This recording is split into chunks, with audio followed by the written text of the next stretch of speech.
মায়া আমাদের কোথায় বেঁধে রেখেছে? সংসার কারাগারে। যেই ভগবানকে ভুলে যাবেন আপনার জীবনে তিনটি ক্ষতি এসে যাবে। খুব ধ্যান দিয়ে শুনুন কথাটি। যেই আপনি কৃষ্ণকে ভুলে যাবেন, ভগবানকে ভুলে যাবেন, তার ভজনকে ভুলে যাবেন, তিনটে জিনিস আপনার জীবনে অভিশাপ হয়ে আসবেই।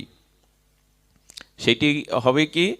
সংসারটার সংসার থাকবে না, কারাগার হয়ে যাবে। এই সংসারে যদি কৃষ্ণ ভুলে যায়, কেউ ভজন ভুলে যায়, তখন তিনটে ক্ষতির প্রথম ক্ষতিটা সংসারটা কারাগার হয়ে যাবে। কারাগার কেন বলছি জানেন? আজকাল কারাগারগুলোর নতুন নামকরণ হয়েছে। জেলখানার নাম হয়েছে কি? সংশোধনাগার। এই জন্য জেলখানাতে এখন আপনি খাদ্য পাবেন, টিভি দেখতে পাবেন, খেলাধুলো করতে পারবেন, অনেক ব্যবস্থা, ফুলের বাগান রচনা করতে পারবেন, বই পড়তে পারবেন, 3 বেলা বসে খেতেও পারবেন। কিন্তু ওখানে মানুষ শান্তি পায়? ওখানে বিল্ডিংয়ে থাকে, ফ্যানের তলে থাকে, কালার টিভি আছে, খেলাধুলো আছে, কিন্তু কারাগারে শান্তি পায় না, বাড়ি কুড়ে ঘরে শান্তি পায়। তো কৃষ্ণ ভোলা জীবের তিনটি প্রধান ক্ষতি হলো, প্রথমটা সংসার কারাগার হয়ে গেছে, কারণ ওখানে আর শান্তি নেই।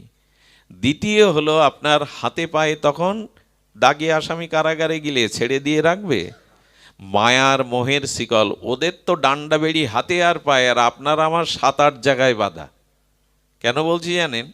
আপনি পাসপোর্ট ভিসা করে বলুন আগামী সপ্তাহে আমি বৃন্দাবনে যাব, একটু রাধাকুণ্ডে যাব, দেখবেন বেড়ি কতগুলো। স্ত্রী বলবে আমাকে না নিয়ে তোমার যাওয়া উচিত না, এখন যাওয়া হবে না, ওই একটা বেড়ি। ছেলে বলবে এখন আমার দোকানে হালখাতা, সামনে তোমার এই নাতি জন্মেছে, একে কে দেখবে? দেখবেন কত বাধা আপনার হাতে, সিঙ্গেল। একটু কোনো মানে তীর্থে যাবেন, কোথাও যাবেন, সেখানে হাজার বাধা, বলে মায়ার শিকলে বাধা। আর একটা ক্ষতি কি? আপনার হৃদয়ে যে সৎ গুণগুলো ছিল, কৃষ্ণ ভুলে গেলে, ভগবত ভজন ভুলে গেলে, সৎ গুণগুলো চলে গিয়ে ওখানে অসৎ গুণ এসে আসবে, হিংসা, বিদ্বেষ, কামনা। তার কারণ চোর যখন আমাদের বাড়ি চুরি করে, তখন ভালো ভালো জিনিসগুলো চুরি করে আলমারি আর জিনিসগুলো ওখানে ভেঙে চুরে অগোছালো করে যায়। তেমন মন বলছে আমাকে ভগবানের চরণে নিয়ে গেলে না, আমাকে ভগবানের ভজন দিলে না, তাই আমি তোমার ভেতর থেকে চোর হয়ে সদ্গুণগুলো চুরি করে অসদ্গুণগুলো ঢুকিয়ে দিলাম। এই তিনটে ক্ষতি হবেই হবে কেউ ভগবান ভুলে গেলে। এই শ্লোকটা ব্রহ্মা বলেছেন ভাগবতে। তাবদ গ্রায়দাস্তেনা কারা গৃহম গৃহম তাবদ মোহনী গড় যাবৎ কৃষ্ণ ন তে জনা। হে কৃষ্ণ, তোমার চরণে যতদিন ভজন